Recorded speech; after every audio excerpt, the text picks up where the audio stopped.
Oh. It melted. Yeah, I haven't seen that one for a while. I've got it. It melted into a little ball of like pussy plastic really? stuff. Yeah, you can still see like the nose and the eye, but it'll you know, it's a real Slipknot mask. It was actually one that he wore. Which gentleman? Which number? The singer from the band. Yeah. Corey. Yeah, he wore it. We were playing a gig in Spain, weren't we? And some girl that we were friends with who did like an interview for us for a radio station or something. She did an interview with him or something, and I think he said, put this on, and you know, and he said some other stuff as well, which I can't repeat. I think, put this way, I think he... Such an angry young man. I think he wanted to make love to himself. I think that's what he was looking at. Right. Got it. Well, I did hear they were wankers. She wasn't impressed. She wasn't impressed, so she came and gave the mask to us, laughing about it all. Oh, great. And then Dom put it on, and the rest is history. Yes. But then since then, I think after that gig, we were somewhere else in Europe, and it got really hot, and someone left it outside, and it just melted into a little shriveled little ball with a couple of weird dreadlocks hanging off it. I've got it home.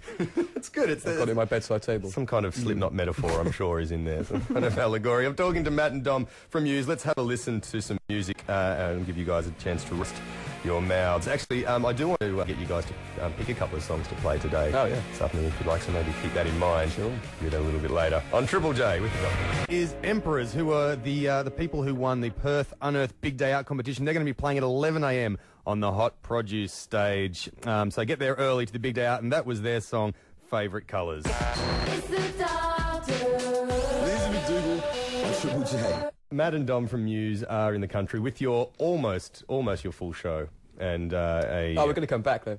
Really? Yeah, that's because we wanted to bring the sort of the main tour that we've been doing back in Europe. It's been going really well, so we want to bring that back later in the year, hopefully November, December time. So that's why we didn't do any side shows. Right. Because we were going to do side shows. Normally bands do side shows, but we thought we'd rather save it and come back and do like a full tour of our own later in the year. So looking forward to that. Is it in the style of, I guess, the album and the whole sort of Resistance vibe and United States of Eurasia? For sure, yeah. The set we're going to bring back and the set we're just using in Europe is it's a really cool set. We're having like people sat all the way around us as well, which is really nice, and we were kind of in between these three big towers. These are the columns with stuff all over you might have them. seen it on YouTube. Or On the video, actually, for the Resistance. Of course, there you go. Yeah, that's where you can see it. So we're in these kind of three big buildings, which are kind of... On them. On them. We were going to be in them.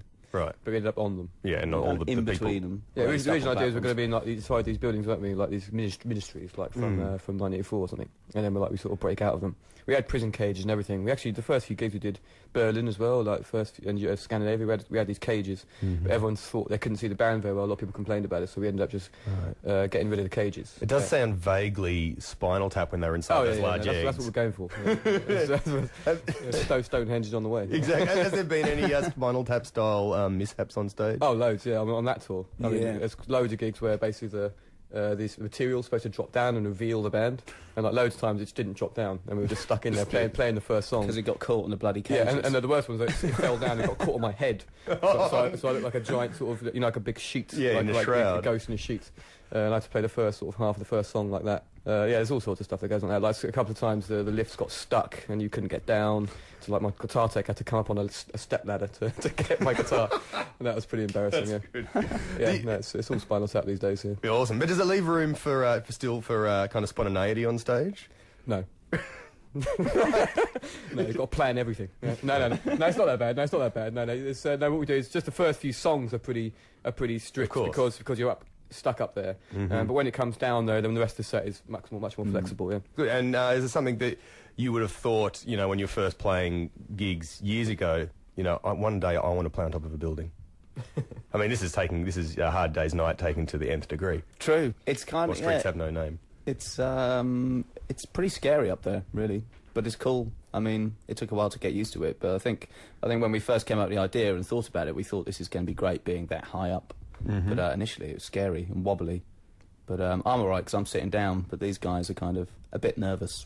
Right. Yeah, only on the piano, because the Graham got a big piano, it's quite heavy. And when I'm sort of playing it, hitting it quite hard and stuff, the whole thing rocks back and forward, because the piano obviously disbalances the tower, Of course. So when I'm playing it, I'm sort of getting about a good 6 inches of play there, back and forth. And these are earthquake-proof buildings, of course. Yeah, well, I mean, that's what I don't know. It feels to me like the whole thing's going to just topple, Well, I think they'd have to have some give in them, otherwise they'd crack. Yeah, and the first few times as well, we didn't have locks on the wheels on the piano, so it would rock and the piano would like slide a little bit, and it was just going gradually towards the edge. So in the end, meant we had to put locks on the wheels. But it certainly wasn't something I planned to do when I was, when I was 15, 16, getting in a band for the first time. I didn't expect to be rocking around on a grand piano on top of a little building. Yeah. I guess it's like a series of escalations, though. Once you do one tour that's of a certain level, you have to try and beat it the next time and stuff. Yeah, that's right. Where'd you go from here? That's the point. Yeah. Kind of. Well, you just got to do something that's different, really. That's the thing. It's not.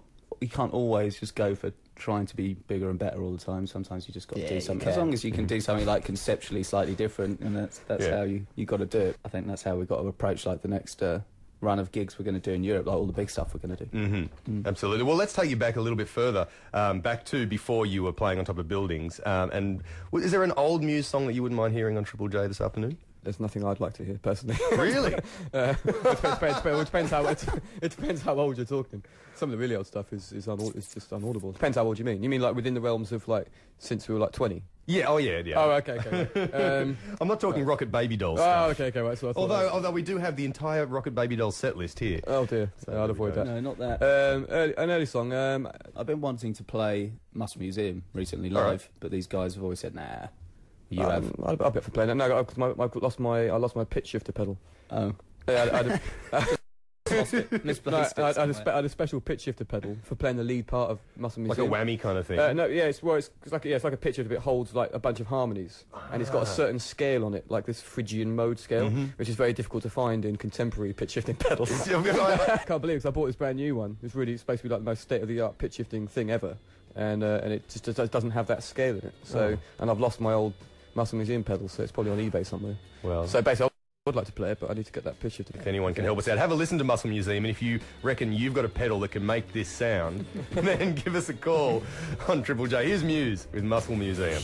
Muscle Museum, featuring the Phrygian... Harmonic minor, actually. I think it might have been a harmonic minor. Yeah, as opposed to a melodic minor. It might have been a harmonic minor. Everyone who's called in with the Phrygian pedal, hang up now. I'm sorry.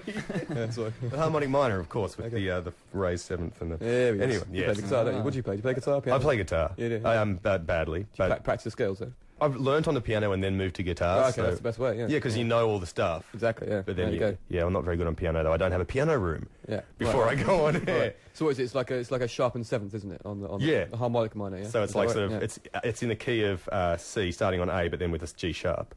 Right, exactly, yeah. Yeah. Yeah, the sharpened seventh, yeah. Very good. Anyone? And you learnt the piano before? No, I sort of started on the piano, yeah. I didn't have any lessons. The only thing I actually had lessons on was I had a couple of clarinet lessons. When I was about 7 or 8 or something, but I gave that up because I didn't really like it. And when I was about 16, I did a couple of sort of flamenco guitar lessons, and that was where I learned a lot about scales and stuff. Yeah, and that's some of those great minor scales too, which exactly. Muse does feature quite a lot of. Absolutely. Yeah, cool. Well, what about your school life? You guys were at school together. We were, yes. So who was the boss? Who was the out of you two at school? There's always We were from different gangs really in school, weren't we? Different groups of friends. Yeah.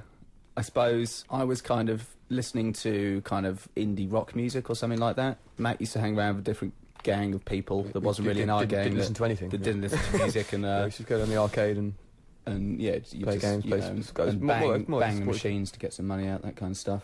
But I saw Matt play some music in like the school assembly and thought he was a really good musician. So I was in a band at that time, so I asked him to join our band because our guitarist was a bit whack. And Dom taught me how to play the guitar. He taught my first few guitar chords, so you could say Dom was a boss really in a way. Yeah, well. But things changed very quickly. Yes, I take your lesson. Oh, and now the student has become the master.